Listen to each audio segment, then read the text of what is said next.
Hello my friends, this is Dr. Beter. Today is September 30, 1981, and this is my AUDIO LETTER number 68. One day last month an awkward-looking machine in deep space listened patiently for radio signals from Earth. The machine had left the Earth some 4 years earlier, and it will never return. But the machine, a space robot, felt no loneliness. It was doing the job it had been built to do. After plunging along through the vast reaches of deep space, it was heading for a dramatic rendezvous. Finally, the space robot detected the radio signals it had been waiting for. As the signals came crackling through space from Earth, they were very faint.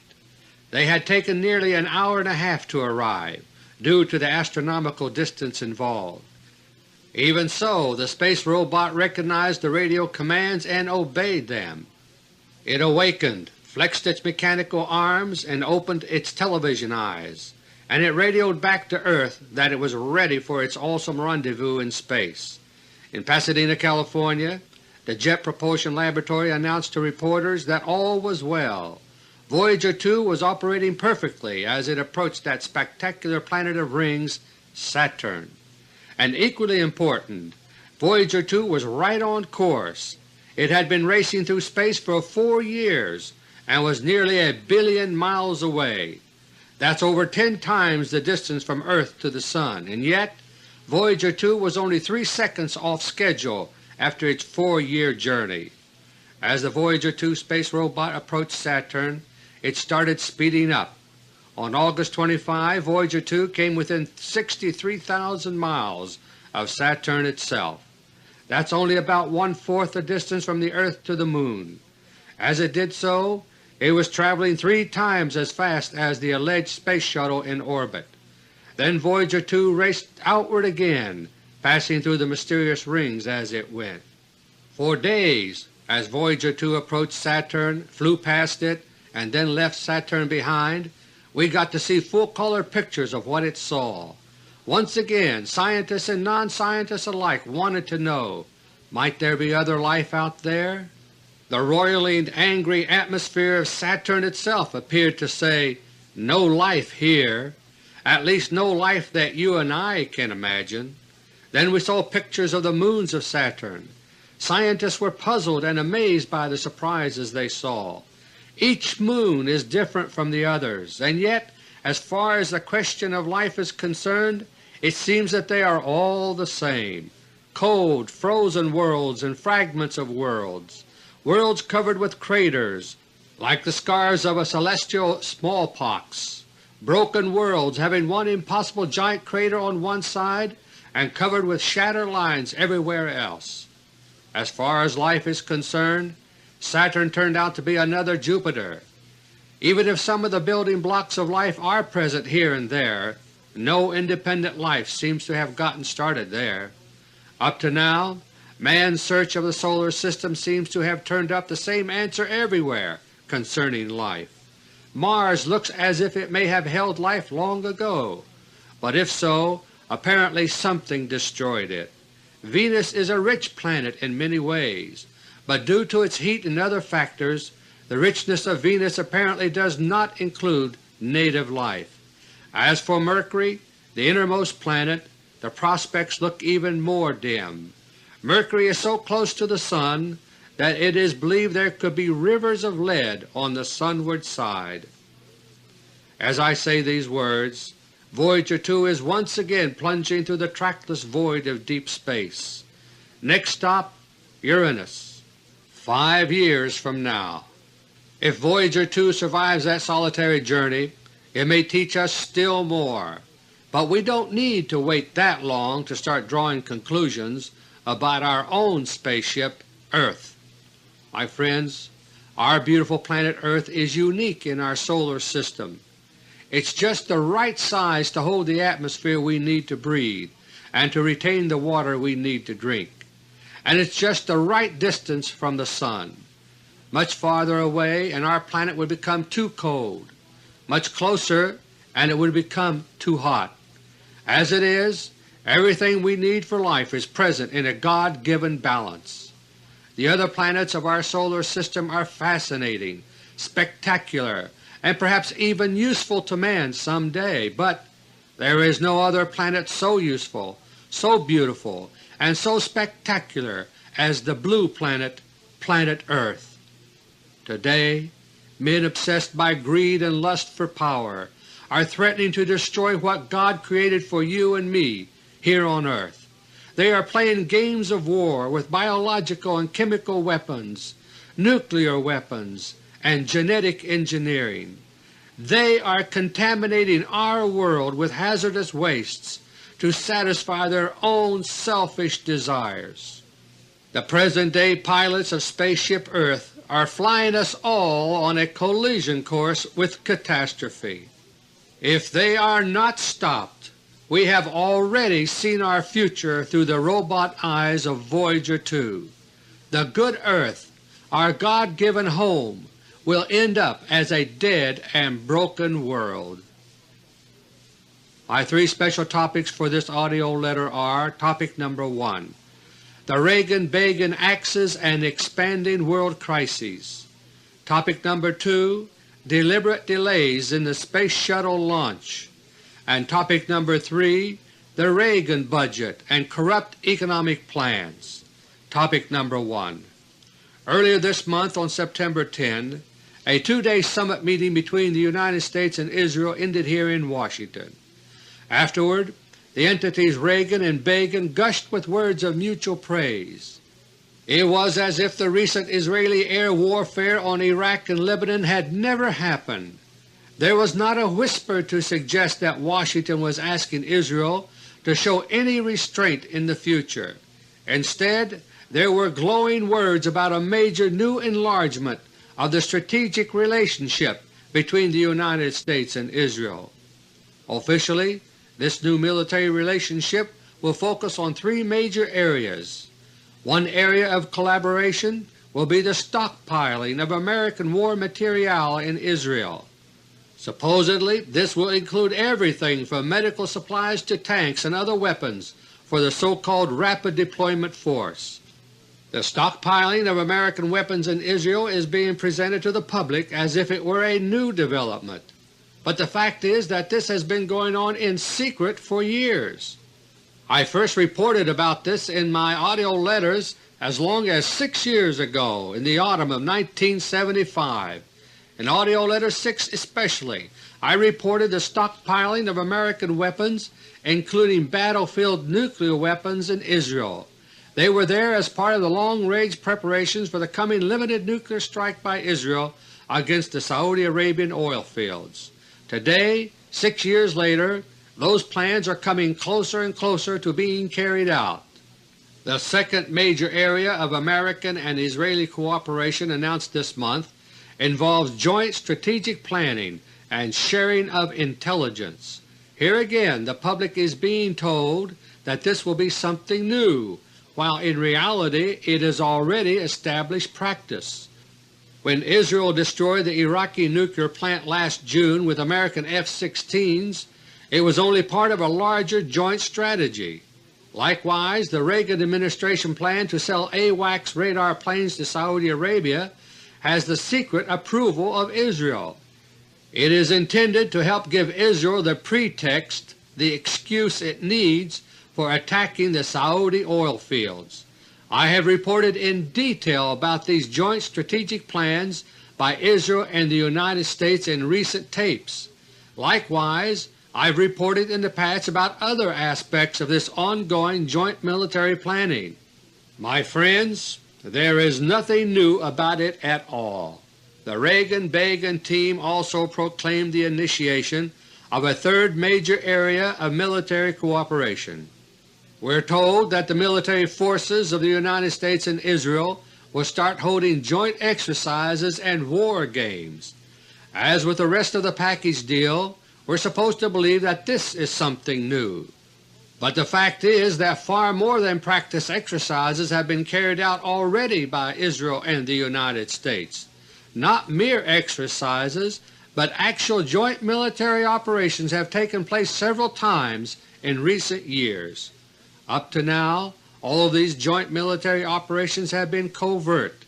all have been totally hidden from public view except one. That one exception was Operation Guyana in November 1978. That case was unique because a headline-making event was used as a cover for the secret military operation itself. We were not allowed to hear any news reports about the secret American-Israeli commando raid into Guyana that month. Our government had never admitted that there was a Russian missile base there, and so we were not told about it when that base was destroyed. But we did see the stomach-turning event which was staged first in order to make the commando raid possible, the Jonestown Massacre. A few days ago, the only American trial in connection with the Guyana tragedy ended in mistrial. Larry Layton, a former member of the Jim Jones cult, had been seized upon as a scapegoat, but Layton was no more than a bit player on the Guyana stage, and his trial ended with a hopelessly deadlocked jury. Meanwhile, the real culprits at Jonestown have gone scot-free, because the real criminals, my friends, are the members of the secret joint military junta of the United States and Israel. In AUDIO LETTER No. 67 last month, I called attention to this joint military junta and its growing power, and now the outcome of the Reagan-Begin meeting this month has given public confirmation of this junta's existence. The broad strategic relationship between the United States and Israel is not new as claimed. What is new is that the joint Bolshevik Zionist junta is increasingly going public. As their power grows, they are flaunting that power more and more. It is just one more symptom of the Bolshevik Zionist mentality I discussed last month. Once they acquire power, these people always go too far. The Reagan-Begin axis is at the very center of an expanding whirlpool of world crises. World trouble spots are continuing to multiply. The Bolshevik strategy to prepare the world for war, which I revealed last spring in AUDIO LETTER No. 63, is having its effect. Slowly but surely the whole world is being sucked up into the swirling vortex of tension and conflict. And at the very center, the Reagan-Begin axis is stirring the pot faster and faster. The growing storm of world conflict right now is centered in the Middle East. In the eye of the storm sits Israel. Moving outward from Israel in any direction there is growing turmoil. First, look to the north at Lebanon. After Begin left Washington this month, the Israelis wasted no time in once again heating up their running battle with the PLO.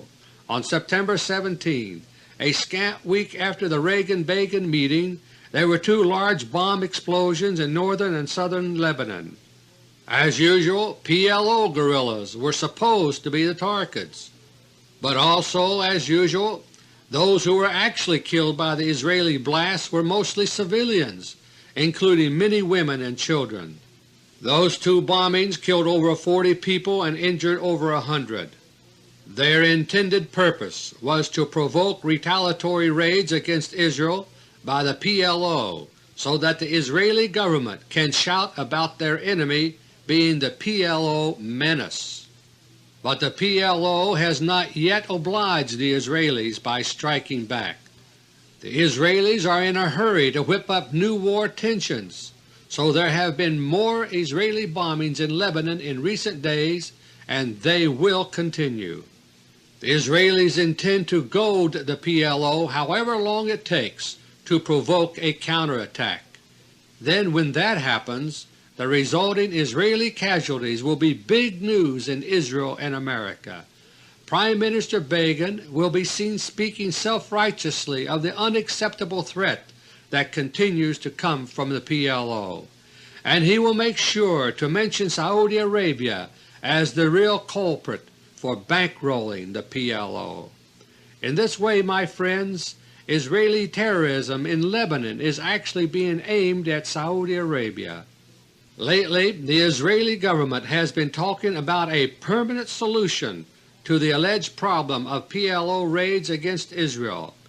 It started 2 months ago after an alleged PLO attack killed and injured several Israelis. Begin announced that Israel was going to put a stop to these raids, quote, once and for all, unquote.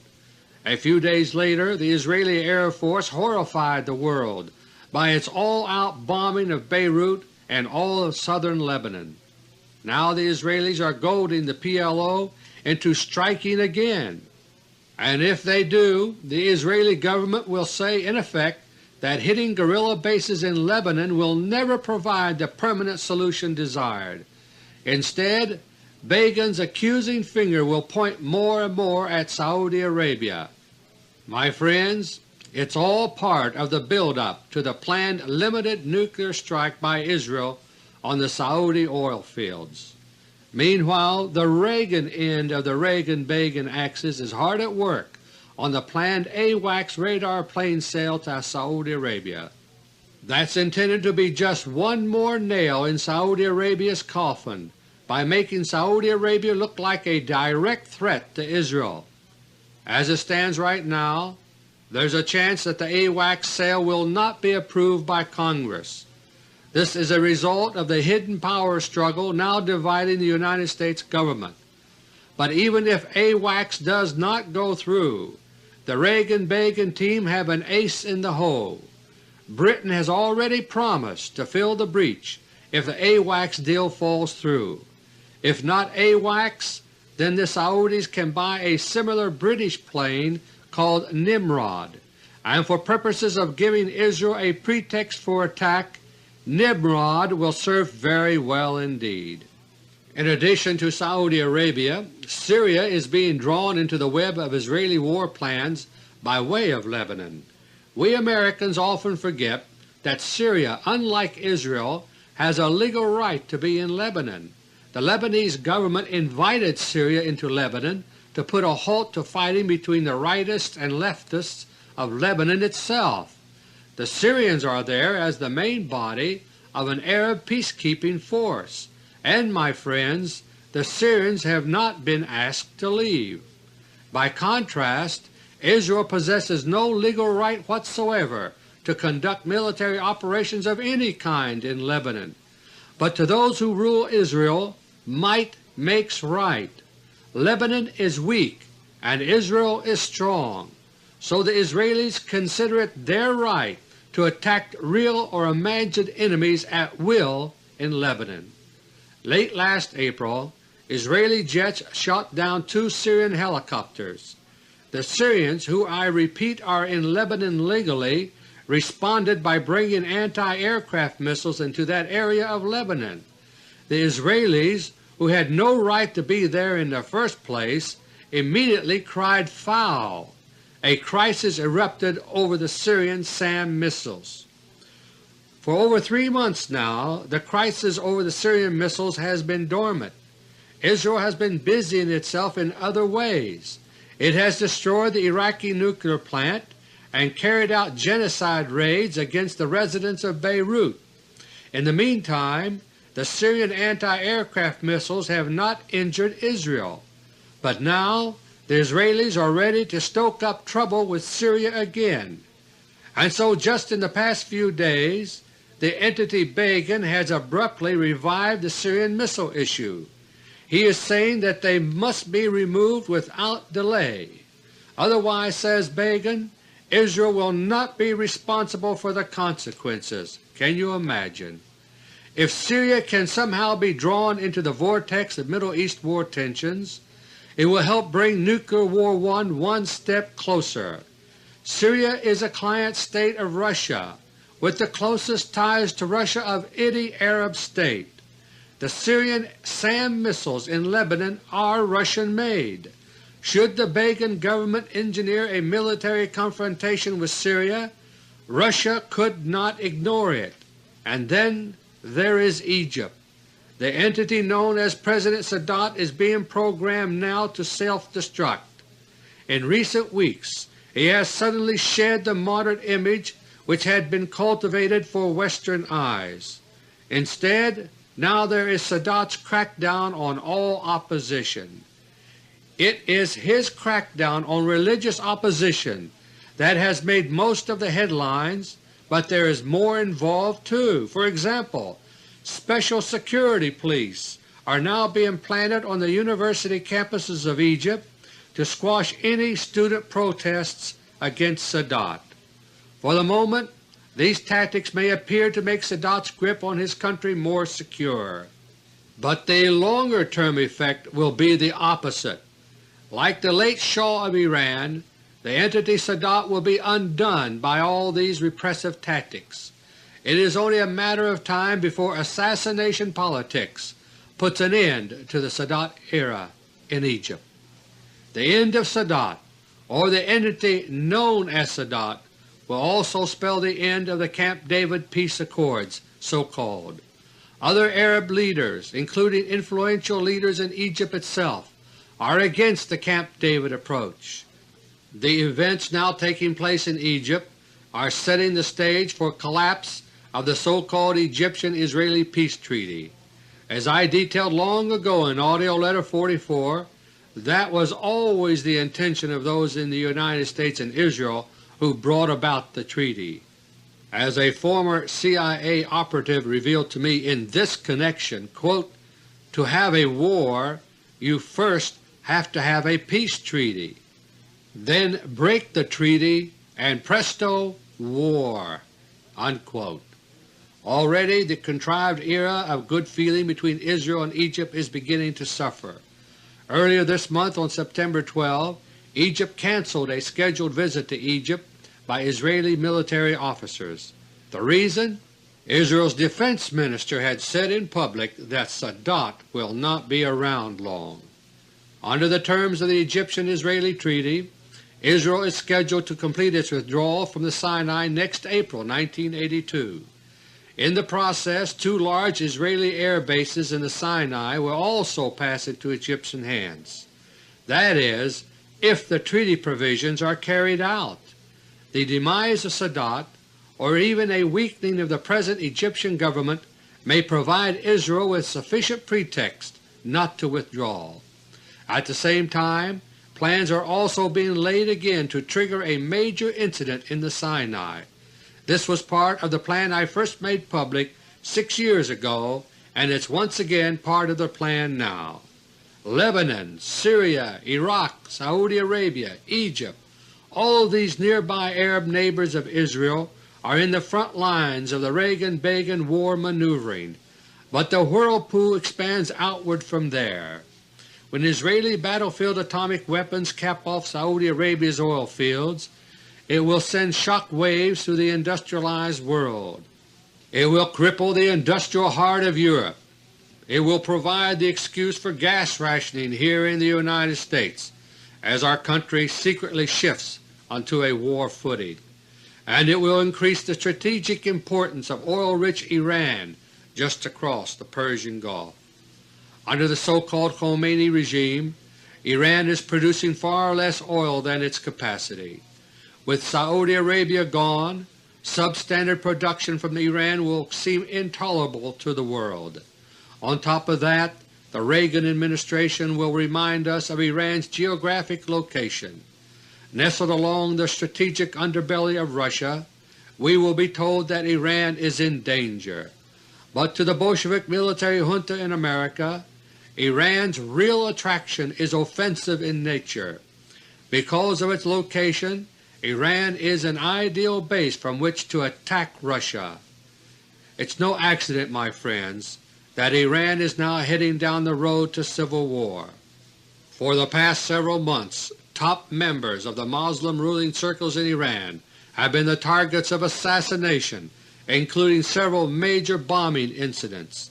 The process now underway in Iran is the one I warned about 2 years ago in AUDIO LETTER No. 52. In that report I detailed how the Khomeini government came to power in the first place. It was helped along by forces of which it was not even aware, Bolshevik forces. In AUDIO LETTER No. 52 I stated that, quote, "They plan to martyr the entire Khomeini government as they set off thermonuclear war." Unquote. And that's what's going on now, my friends. The first to be martyred was the real Ayatollah Khomeini himself in February 1980. I reported his death and replacement by a double in AUDIO LETTER No. 54. Now the rest of his regime is being cut down for purposes of war. Elsewhere around the world, the war plans of the Bolshevik Zionist military junta are also moving forward. On the surface, many of these other world tensions have no apparent connection with the ferment in the Middle East and Persian Gulf, but behind closed doors there are connections. What links them all together is the master plan, which is to bring nuclear war out of a world in crisis. A prominent example of this is Poland. A few weeks ago, the so-called Solidarity Labor Union celebrated its first anniversary in Poland. Last year I reported that Solidarity had been created by the Bolsheviks for the purpose of bringing on war. As I explained then, Solidarity's true purpose is not to serve the workers of Poland, but to use them. The whole purpose of Solidarity is to create as much trouble as possible for Russia, including, if possible, revolution. During the year that has passed, Solidarity has behaved exactly as I told you it would act. Solidarity never rests for a moment to consolidate its gains. Instead, the moment one set of demands are satisfied by the Polish government, new and even greater demands are put forth by Solidarity. The workers who form the backbone of Solidarity's power have not been given a moment to taste the fruits of success. Instead, there have only been strikes, protests, more strikes, strife, and turmoil. As a result, the vulnerable economy of Poland has been thrown into a tailspin, and now, having helped to create Poland's worsening economic problems, Solidarity's leaders are demanding greater power to control the economy. To see how extreme Solidarity has been in its behavior over the past year, just compare it with the labor unions in the West. We are used to unions that bargain, make contracts, and then abide by them for some agreed period. No union in America, for example, would even dream of demanding a new contract with greater demands every few weeks. But that, my friends, is exactly what Solidarity has been doing in Poland. In recent AUDIO LETTER reports, I've mentioned that the Bolsheviks and Zionists are shooting for war to break out around mid-1982. Events in the Middle East are being pushed along on that timetable, and so are those in Poland. By next summer at the latest, the Bolsheviks are convinced that Russia will have to act against Solidarity. The resulting bloodshed will be just one more spark to help ignite Nuclear War I. All around the world, the Bolshevik cauldron of crises is bubbling hotter and hotter. United States rhetoric against Castro's Cuba is heating up once again. El Salvador is simmering with new turmoil. And half a world away, tensions are growing between Pakistan and India. The Reagan administration is promising F-16s to Pakistan. In lightning response, Russia has already delivered superfast MiG-25s to India. And one day, my friends, India will stun the world by inviting Russian soldiers into India. The objective of the Reagan-Begin axis is to stir up the whole world for war, and, my friends, they are succeeding. Topic number 2.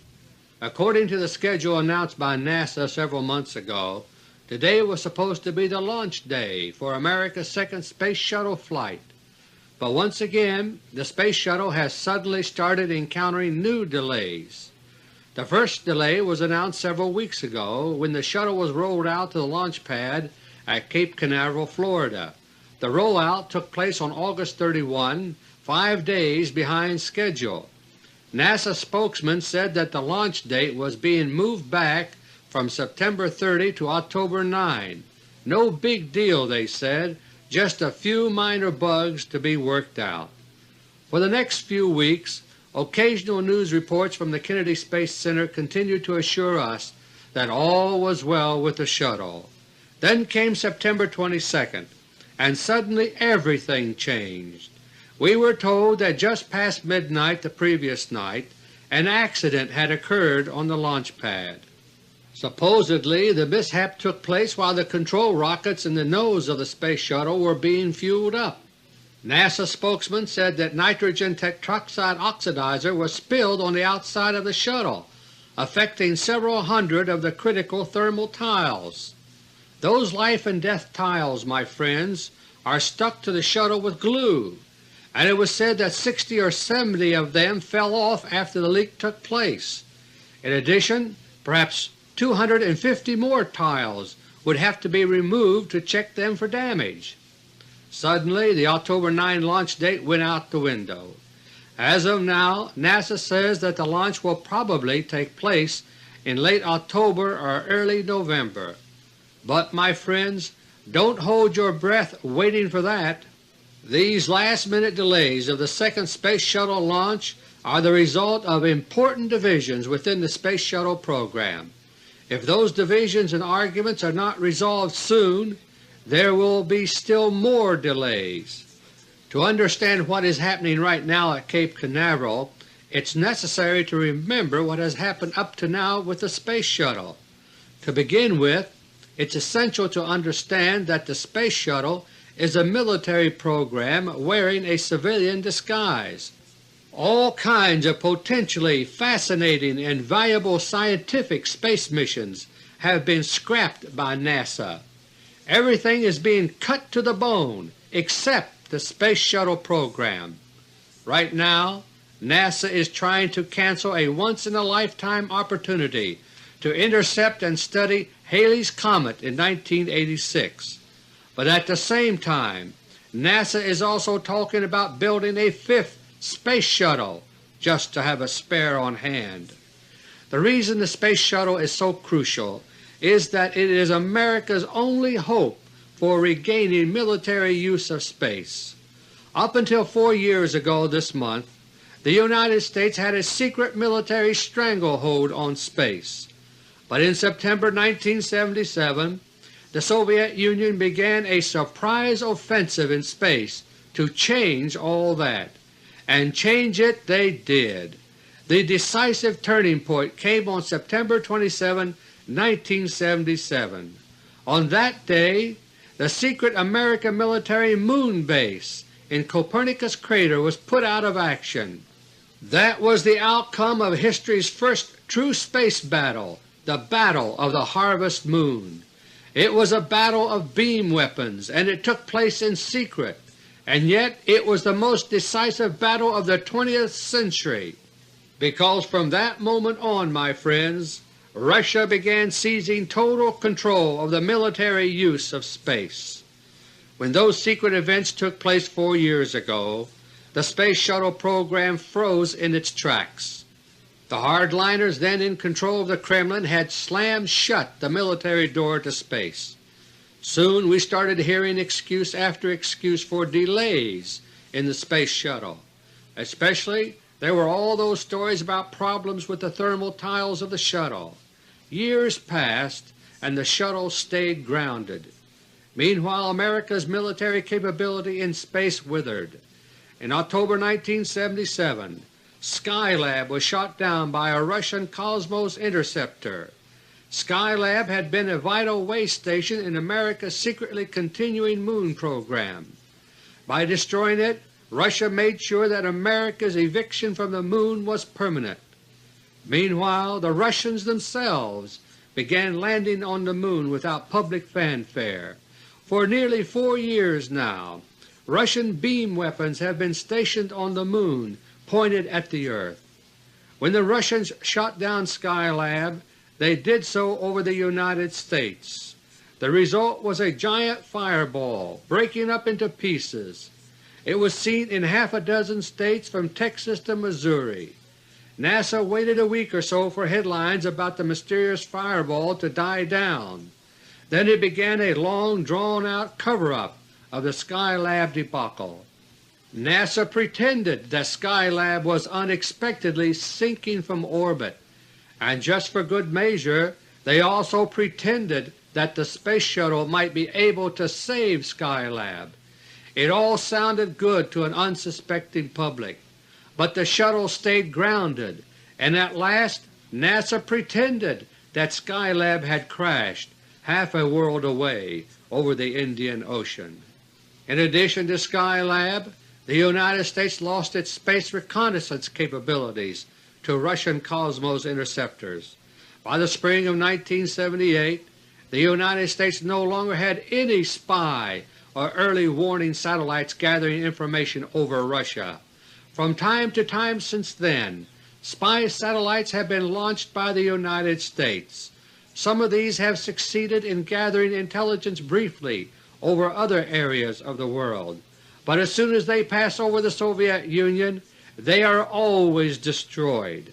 As a result, the United States no longer has up-to-date reconnaissance data on the Soviet Union. Without reconnaissance data, my friends, all the weapons in the world are next to useless. America's military planners know well enough where Russia's cities are and where critical military installations were 4 years ago. But without fresh reconnaissance, they have no way of knowing about new targets which might now be more important. On top of that, Russia is now deploying anti-missile defenses based on beam weapons. Without fresh reconnaissance data, there would be little hope of getting American missiles through those defenses. And so over the past 4 years, reconnaissance has become the #1 strategic problem of the United States. There are plenty of other problems too, because we have nothing equivalent to Russia's space triad of weapons.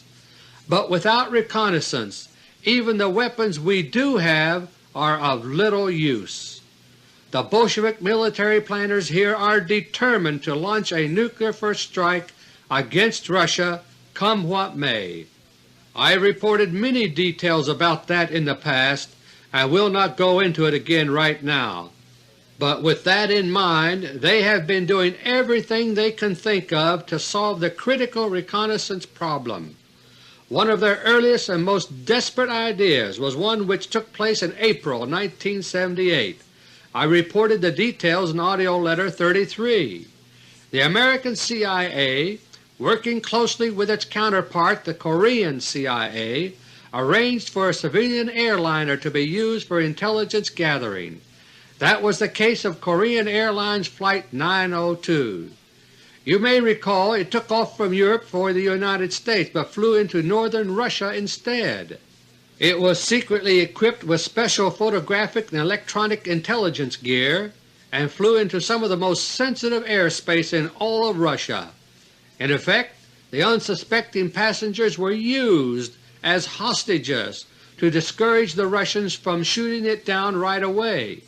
Eventually Russian fighters did bring it down, but only after considerable intelligence had been obtained and transmitted. The Korean airliner ploy was successful as a stop-gap trick, but reconnaissance data can hardly be obtained that way as a routine practice. And so for the past 3 years we've been hearing more and more about reconnaissance aircraft. Supposedly these were made almost obsolete for most strategic purposes by spy satellites, but now they are once again in the news because we don't have spy satellites on continuous duty anymore. One reconnaissance airplane we hear more and more about these days is the SR-71 Blackbird. The latest SR-71 incident took place on August 26 when North Korea supposedly tried to shoot one down. And then there is that famous predecessor of the SR-71, the U-2. It was a U-2 that was flown by the late Francis Gary Powers when he was shot down over Russia 21 years ago. You might think that the U-2 was ready for the history books in this age of alleged spy satellites, but no. Now the U-2 is back, all dressed up and modernized with the new designation TR-1, and its job now as always is reconnaissance. If we still had all those reconnaissance satellites in the sky, reconnaissance aircraft would be less important.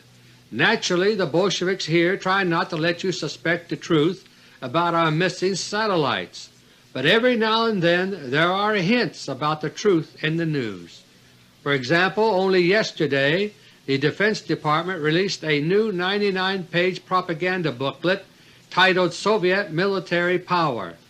It purports to give the public previously top-secret information about the military buildup in Russia, and yet the booklet contains only sketches, no satellite photos. Why?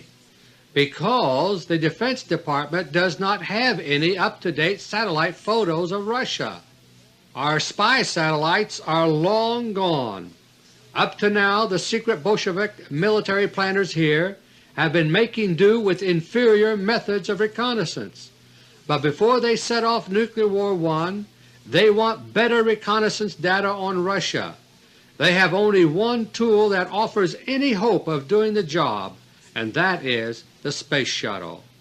We have been told by NASA that there are to be 4 initial test flights of the Space Shuttle Columbia. After those are completed, perhaps as early as September 1982, the shuttle will be declared operational. But the fact is, my friends, that these first 4 flights are being used for secret military purposes. The stakes are so high that the secret military shuttle planning team is prepared to lose a shuttle on each flight if need be.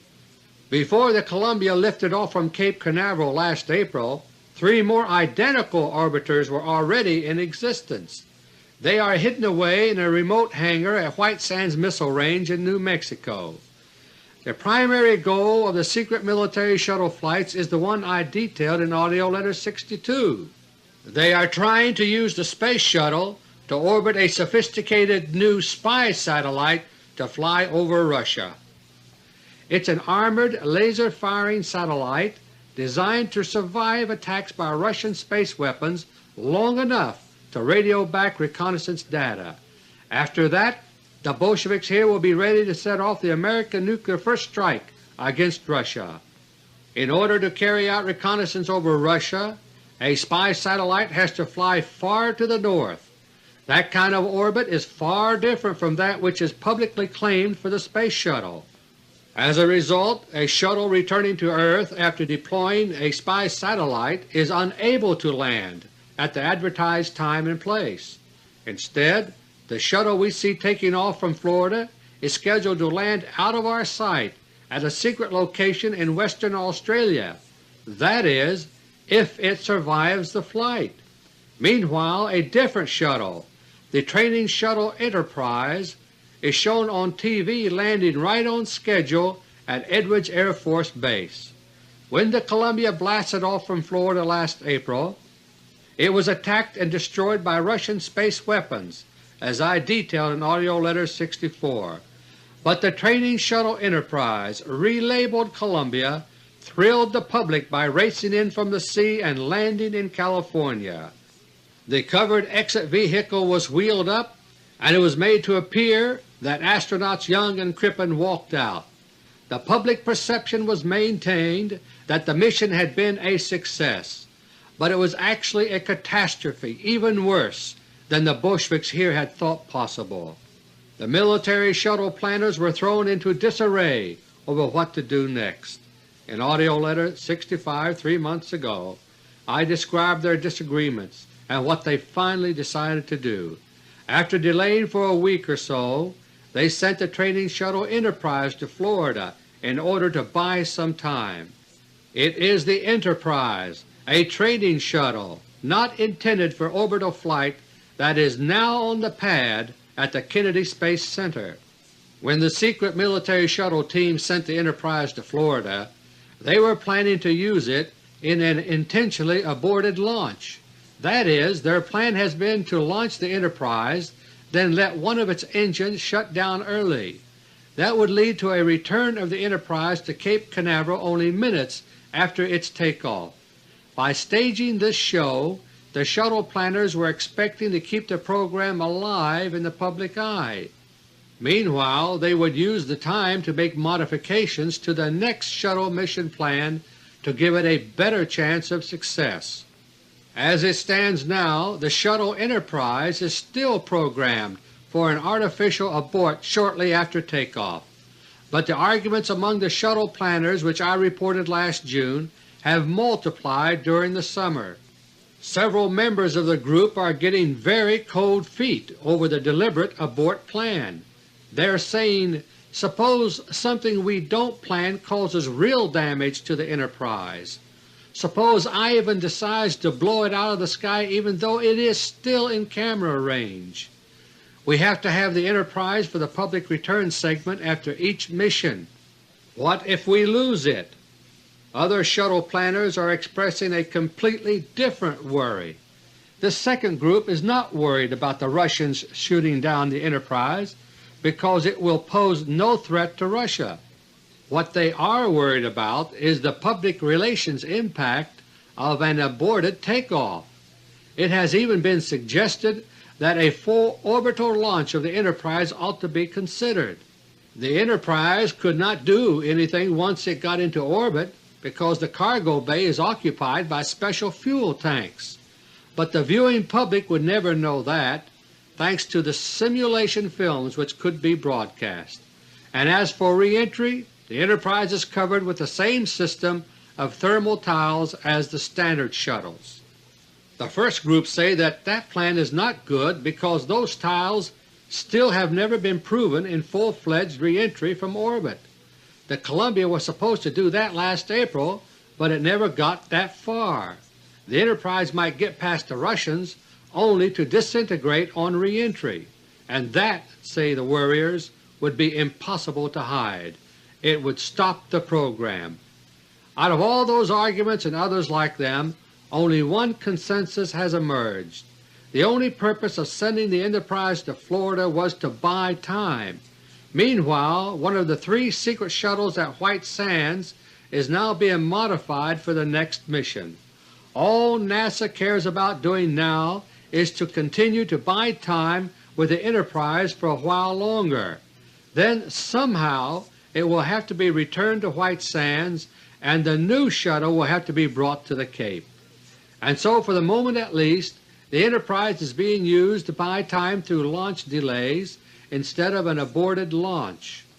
For 3 years stories about the thermal tiles of the shuttle were used as an excuse for the prolonged grounding of the Columbia. Now NASA is trying once again to buy time. And once again an alleged problem with the thermal tiles is being used to explain away delay. We're told that there was a rocket fuel leak in the dead of night and some of the tiles came off. Only when NASA is sure what to do next will the latest tile fiasco quietly go away. Topic number 3. 2 days ago the week began with bad news from the stock exchanges of the world. Investors abroad were convinced that stocks on Wall Street were about to take a plunge, and they were trying to get out ahead of that. When the markets opened later in New York, at first they did drop fast. But the stock market manipulators here are not quite ready yet for a full-fledged stock market crash. So the New York markets abruptly turned around and headed up. By the end of the trading day, the manipulators had driven the market up to an overall gain for the day. A worldwide stock market panic was postponed on Monday. Even so, the experience has given public proof of the instability of the stock market today. 2 years ago in AUDIO LETTER No. 51 I gave a detailed warning of the parallels between the stock market today and that of 1929. The stock market has been crashing downward in slow motion in terms of real value for years now, and soon the stock market roller coaster will jump the tracks and down it will go. One of the strong similarities between today and 1929 is the role being played by the private Federal Reserve Corporation. Now as then, the Federal Reserve is deliberately ruining the economy through contraction of money and credit. The excuse given is the alleged fight against inflation. We're told that interest rates have to be high because inflation is high, but there is a glaring discrepancy in that explanation for current Federal Reserve policies. According to official government figures, the inflation rate is now around 10%. Based on all past experience, that would mean interest rates should also be around 10%, about equal to inflation, but instead the Fed has pushed interest rates up to a 20% range, double the official inflation rate. The fact is, my friends, that government figures on real inflation are lies, and so are the Federal Reserve's excuses for legalized usury. Last month I described the real purpose of current Federal Reserve policies. Business here is being deliberately weakened and made ripe for takeover. The only businesses which are not being hurt are those of the Rockefeller cartel, which are interlocked with the Federal Reserve Corporation. The corporate fascists here are waging economic war to gain power against the state Bolsheviks in the government, so don't look for any relief. Federal Reserve Chairman Paul Volcker testified before Congress late last month that astronomical interest rates will continue for years. Most small businesses cannot possibly earn the 20% profit and more that is required to pay such exorbitant interest, and so they will simply die.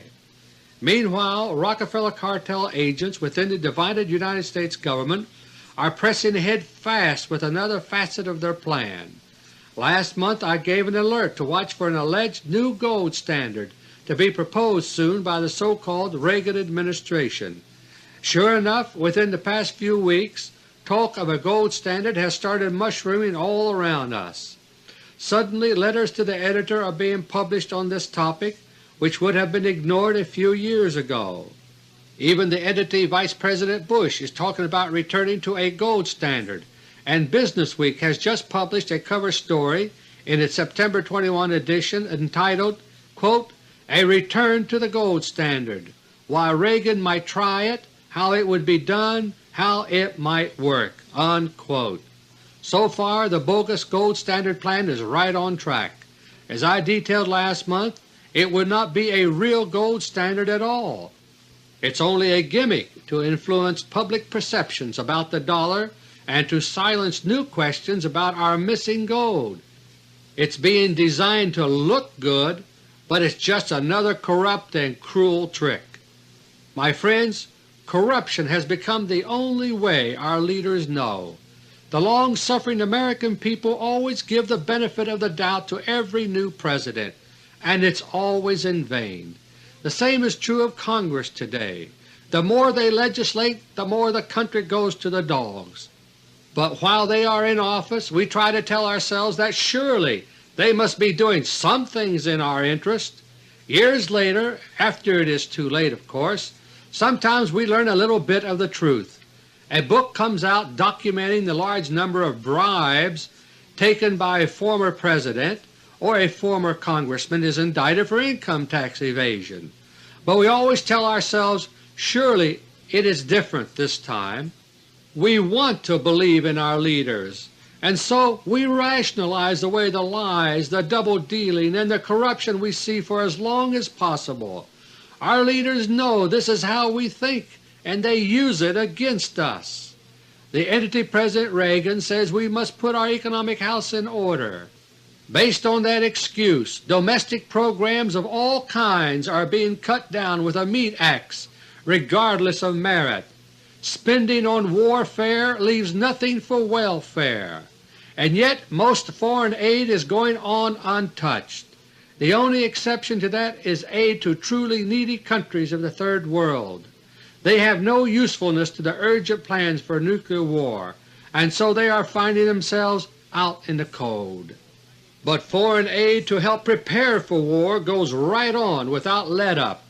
Most sacrosanct of all foreign aid programs are the annual billions in aid to Israel. Over the past 33 years, the United States has given over $100 billion in aid to Israel. Those very same dollars, our tax money, come right back to Capitol Hill and American multinational corporations. American tax dollars flow like water through Israeli hands into congressional wallets, giving the Israeli lobby its clout. American foreign aid dollars to Israel are also used to buy American-made weapons of war.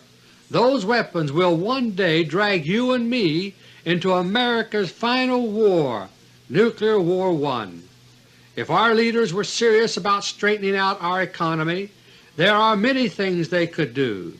To begin with, they should start telling the truth for a change, instead of heaping lies on more lies. Instead of a falsified gold standard, the scandal over our missing gold should be exposed. As I explained in AUDIO LETTER No. 60, this could be done in connection with an international economic conference in a way that would save the world's economy. The Administration's Meat Act's approach to domestic programs should also be scrapped. Yes, my friends, many domestic programs are controversial. Some of them deserve to be. But let's put first things first. Before we take a meat axe to domestic aid, why don't we start with foreign aid, alias Congressional aid? At least the dollars spent in domestic programs keep circulating within our own economy, but those squandered on foreign aid do our economy as a whole no good. And as for Congress, if a meat axe should be wielded anywhere, that is where. More and more we're hearing about employees of all kinds of companies accepting wage cuts to help save their companies. Meanwhile, our spendthrift Congress has just voted itself the right to line its pockets even more than in the past. I say chop all Federal salaries in half, starting with Congress. We cannot afford to let them fiddle any more while our economy burns.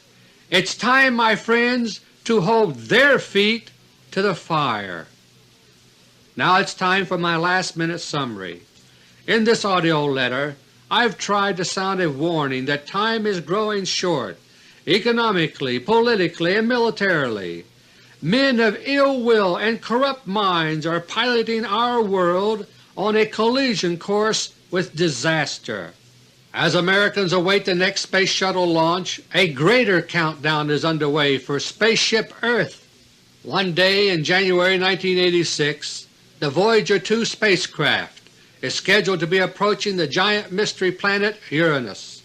Voyager will be preparing to send a bonanza of pictures and scientific data to Earth.